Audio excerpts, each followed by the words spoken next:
Praise the lord. Welcome to showers of blessing.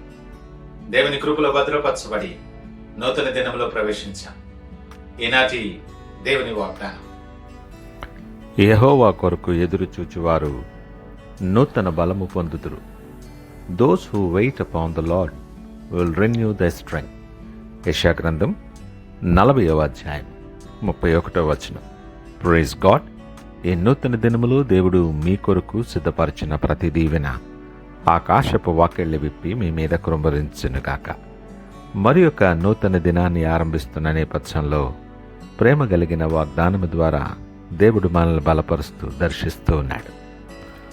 ఈ నూతన సంవత్సరపు 3వ దినాన్ని మనము నేర్చుకునే గొప్ప సత్యమేమంటే, బలం మన శ్రమలో లేదు, దేవుని కొరకు ఎదురు చూడటంలో ఉంది. ప్రపంచం చెప్పొచ్చు, నువ్వు పరిగెత్తు, తొందరపడు, నువ్వే సాధించు అని. దేవుని వాక్యం మాత్రం అంటుంది, నువ్వెదురు చూడు, నేనే నీకు బలాన్ని ఇస్తాను అని. యెషయా గ్రంథం 40వ అధ్యాయంలో బబులోను చెరలో అలసిపోయిన ఇశ్రాయేలీయుల ప్రజలకు దేవుడిచ్చిన ఆశ కలిగిన స్వరం ఇది. వాళ్ళ శక్తి తగ్గింది, విశ్వాసం క్షీణించిపోయింది, ప్రార్థనలు ఆలస్యమైనట్టు అనిపించింది. ఇలాంటి సమయంలో దేవుడు వారితో మాట్లాడుతున్నాడు. యెహోవా కొరకు ఎదురు చూచువారు నూతన బలము పొందుదురు అని. ఇది కేవలం హామీ మాత్రం కాదు సుమా, దైవికమైనటువంటి ఒక సూత్రముని ఆత్మీయ జీవితానికి. ఎదురు చూచుట అంటే నమ్మకమైన సమర్పణ. ఎదురు చూడడం అంటే చేతులు ముడుచుకొని కేవలం అలా కూర్చోవటం కాదు. నీ ప్రార్థనలో స్థిరముగా నిలబడ్డం, దేవుని వాక్యం మీద నువ్వు ఆశ పెట్టుకోవటం, దేవుని సమయాన్ని గౌరవించటం. కీర్తనాకారుడు అంటాడు కదా, యెహోవా కొరకు కనిపెట్టుకొని ఉండుము, ధైర్యము తెచ్చుకొని నీ హృదయమును నిబ్బరముగా నుంచుకొనుము అని. ఈ మాటలు వింటున్న నేపథ్యంలో మనము దేని కొరకు ఎదురు చూస్తూ ఉన్నాం? నూతన సంవత్సరంలో ప్రవేశింపచేశాడు దేవుడు. ఒక చిన్న ఆలోచన చెయ్యి. నేను దేవుని సమయాన్ని గౌరవిస్తున్నానా, లేదా గడిచిన సంవత్సరము వలె తొందరపడి నా నిర్ణయాలతో నేను ముందుకు వెళ్ళిపోతున్నానా? దేవుని కొరకు ఎదురు చూడటం, ఆయన మీద ఆధారపడే హృదయం అంటే, ప్రభువా నీవు చేయగలవు, నీవు చేయాలి, నీ సమయంలో నువ్వు చేయాలని మనం ఒప్పుకోవటం. నువ్వు ఆధారపడే చోటే దేవుని బలం ప్రవహిస్తుంది.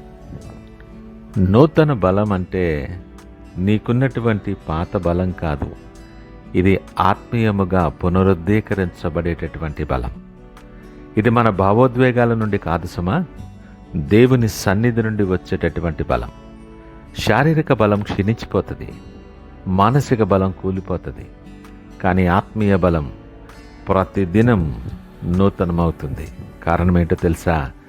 ఆయన ప్రతిదినం ఆయన వాత్సల్యత మన ఎడల ఎడతెగక నిలుచుతూ అది నూతన పరుస్తూ ఉందని లేఖనం మాట్లాడుతుంది.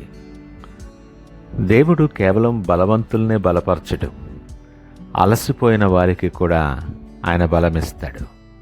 అలసట అర్హత కాదు, కానీ దేవుని సన్నిధి అవసరం. సొమ్మసిల్లిన వారికి బలమిచ్చువాడు ఆయనే, శక్తిహీనులకు బలాభివృద్ధి కలుగు చేయవాడే ఆయన. దేవుని నుండి బలం పొందుకున్నవారు పక్షిరాజు వలె రెక్కల చాపి ఎగురుదురు అంటుంది. పక్షిరాజు తుఫాను తప్పించుకోదు, దానిపైన ఎగురుతుంది. విశ్వాసి ఆయన కొరకు ఎదురు చూసినప్పుడు సమస్యలలో కాదు, సమస్యల పైన జీవిస్తాడు. దేవుని కొరకు ఎదురు చూసి దేవుని బలముతో నడిచేటటువంటి జీవితంలో నువ్వు నడిచినా పరిగెత్తినా నువ్వు అలసిపోవు, క్షీణించవు. ప్రియ దేవుని జనాంగమా, ఈ ఉదయకాల సమయం మరొకసారి ఆయన వైపు చూస్తూ మన హృదయాన్ని ఎత్తిపట్టుకొని ఒక నిర్ణయాన్ని నూతన సంవత్సరంలో నువ్వు తీసుకునవలసిన వానివిగా ఉన్నావు.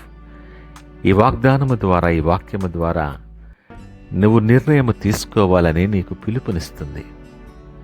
నువ్వు తొందరపడకూడదు. దేవుని కొరకు ఎదురు చూడాలని నీకు పిలుపునిస్తుంది.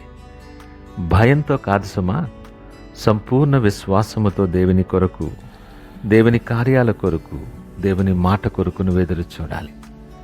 నువ్వు అలసిపోవటం కాదు, కానీ ఆయన సన్నిధిలో నువ్వు కళ్ళ కనబడాలని దేవుడు ఇష్టపడుతూ ఉన్నాడు. ఆయన సన్నిధిలో సంపూర్ణ సంతోషాలున్నాయి, ఘనతా ప్రభావాలున్నాయి, బల సౌందర్యాలు ఆయన సన్నిధిలో ఉన్నాయి. ఆఖరిగా ప్రతి విషయంలో కూడా నా బలం నా జ్ఞానము కాదు అని నువ్వు ఒప్పుకొని దేవుని బలము నీలో పనిచేయటానికి నీ హృదయ ద్వారాలు నువ్వు తెరవాలి. ఆయన సమస్తమును సాధ్యము చేయగలిగిన దేవుడు. నీ పనుల భారాలన్నీ కూడా దేవుని మీద వేసి ఆయన నిన్ను నమ్ముకున్నట్లయితే నీ ఉద్దేశాలు సఫలపరిచే దేవుడు ఆయన. ఈ నూతన సంవత్సరములో ఇంకను నిన్ను ప్రేమిస్తున్న దేవుడు. ఆయన కొరకు నువ్వు ఎదురు చూడాలని ఇష్టపడుతున్నటువంటి దేవుడు. నిన్ను బలపరిచి నీ ప్రయాణాన్ని దీవెనకరముగా మార్చాలని ఆశపడుతున్న దేవుడు నీతో మాట్లాడుతున్నాడు.